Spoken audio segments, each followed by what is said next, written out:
Ladies and gentlemen, there's various flim-flams that have occurred through the years in the name of religion. Now, in the 1920s and about the 1980s, televangelists and those of their sort were basically saying, oh, if you send me so much money, I can send you this water from the spring, and you rub the water, you're going to get all your money back, and twice, this money will go to the missions, although there was no really sense of what was going on. Currently, kind of the shams involving, Jewish survivors of the Holocaust, the wailing women every week. Now, whether this is real or not is hard to tell. But Rod Serling was a little bit ahead of the game. In the Night Gallery episode of Miracle at Camafeo, it talked about what if God was listening and the person that was causing the flim-flam got his just desserts. What he call revenge not wanted, but revenge given. Now, in this one, insurance swindler gets a lesson handed out to him in Night Gallery style in, again, The Miracle of Camafeo. Season 2, episode 17, one of the stronger episodes of Night Gallery second season, very few people talk about. Teleplay was by Rod Serling, with the story by C.B. Guilford, directed by Ralph Sinensky, who does a great job kind of giving the Medjugorje Mexican style of the worshippers. Harry Guardino, very underrated, as Charlie Rogan. Julie Adams as Gay Melkor. Ray Danton as Joe Melkor, the bad pup of the piece. Richard Uniguez as the priest, Rodolfo Hoyos Jr. as the bartender, Margarita Garcia as the blind boy's mother, and Thomas Trujillo as the catalyst of all this as the blind boy. There's no name given, but he's the dynamo of the piece. Now, in this one, in a canteen in the Mexican town of Camafeo, where physically afflicted pilgrims come from near and far in hopes of receiving a miracle at a holy shrine at the Nuestra Sonora de Camafeo, rumpled middle-aged American Charlie Rogan walks up to an attractive American woman, Gay Melkor, and offers to buy her a drink. But he's not there to chat her up in hopes of romance. Rather, he has followed her and her husband Joe there from the United States, hoping to somehow prevent Melkor from accomplishing his final victory lap and a fraudulent $500,000 claim against an insurance company who Rogan works for. Now, Rogan believes that Melkor faked a paralyzing injury after getting hit by a bus. Now, the jury claim of $500,000 against the insurance company that employs Rogan as an investigator is well in battle. Rogan is outraged not only at this bilking of $500,000, but also by Melkor's presence in Camafeo. Now, while untold numbers of true believers are there to be healed of real maladies, Rogan is certain that Melkor is going to fake being cured by the shrine and walk out there scot-free. Now, the only plot hole is, why would he go all the way to this shrine and be followed by this other person? Was it another private investigator that tipped him off? Did he tell his family and friends, hey, I'm going to go there and set it up? Here how it plays out. The wife, played by Julie Adams, very, very good in this, is seemingly unmoved by Rogan's inquiries. But when she returns to her hotel room she's sharing with her husband, she confides to him her misgivings. In an excellent shot, according to David Jewell's blog post about Night Gallery, the room is dark when Gay enters it. We hear her husband's voice and the camera pans over to reveal a shadow on the floor, the shadow of her supposedly crippled husband standing upright. Very effective, anyway. In no uncertain terms, Joe tries to dissuade his wife, for any notion she may be having.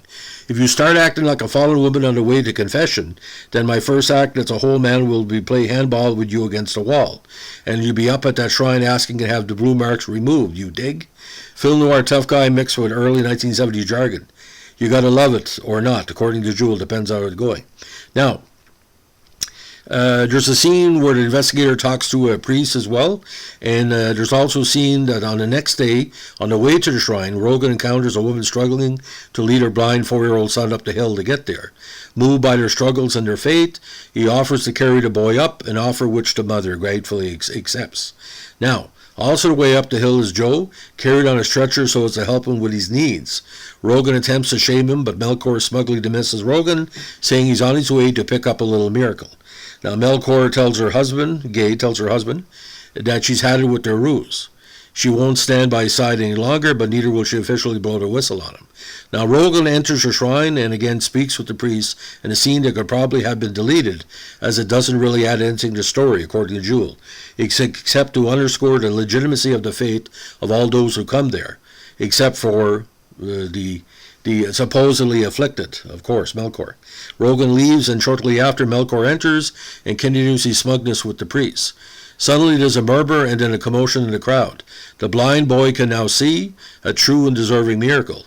His mother is overjoyed. The priest steps out to witness this miracle. We cut back to the inside of the shrine, and Melkor is now standing. The priest re-enters, and Melkor tips him condescendingly. And this is where the denouement really occurs. Now, how this is set up is quite interesting, because we have a hope for a real miracle and a hope for a fake miracle moving together. Now, Gay also gets pissed off a little bit. She tells her husband she's had it with their ruse. She won't stand by his side any longer, but she will not officially blow the whistle on him. Now, but when Melkor goes outside, this is what happened. The sunlight hurts his eyes. We get some nice point-of-view shots of a blinding light, which was a good job of directing by Sineski, and then we hear Melkor cry out in agony. Afterwards, he practically asks for help. He has become blind, with the white pupils and everything. He comes upon the boy and his mother, who hand Melkor the sunglasses that the formerly blind boy no longer needs. Again, a great twist ending, a la O. Henry, according to Jewel. Now, Jewel's point on this, overall this is a solid story, well written, acted, and directed. If it doesn't have quite as much emotional impact at the end as it might have, that's a minor quibble. I don't tend to agree. He gives it 3 stars out of 4. I gave it 3.5 out of 4. Because you know that something is going to happen.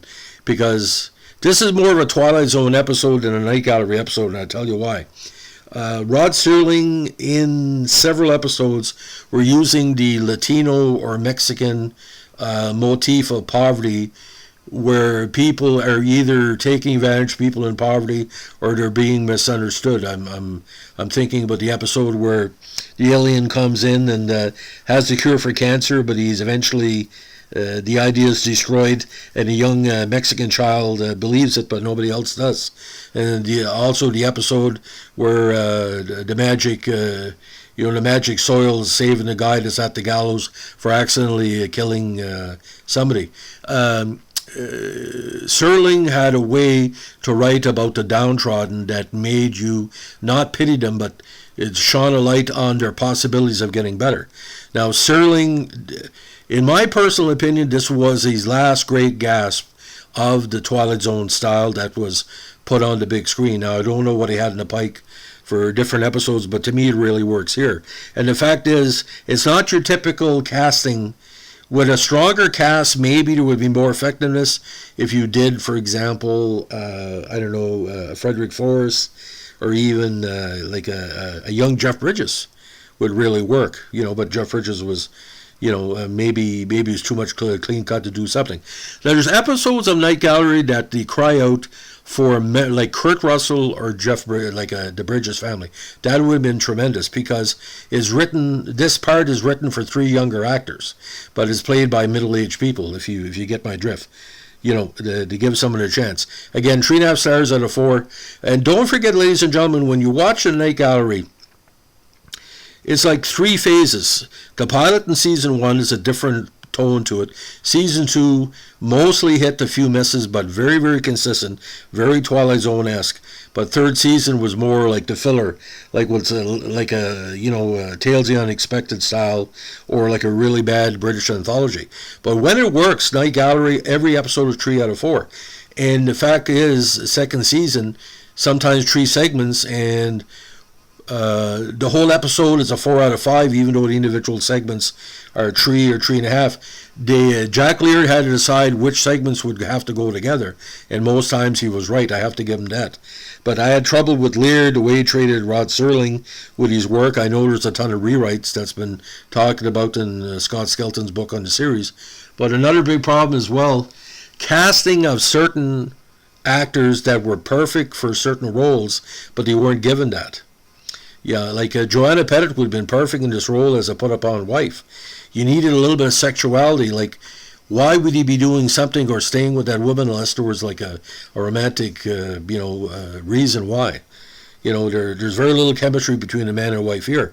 The wife has more chemistry with the investigator than he has with her husband. But $500,000 will buy a lot of kisses. That's what I'm saying. So, ladies and gentlemen, that's our latest Night Gallery podcast. If you like what we're doing here, give us a like, comment, subscribe, or share. And don't forget, requests are always encouraged and always highly considered. Thanks for listening. Bye.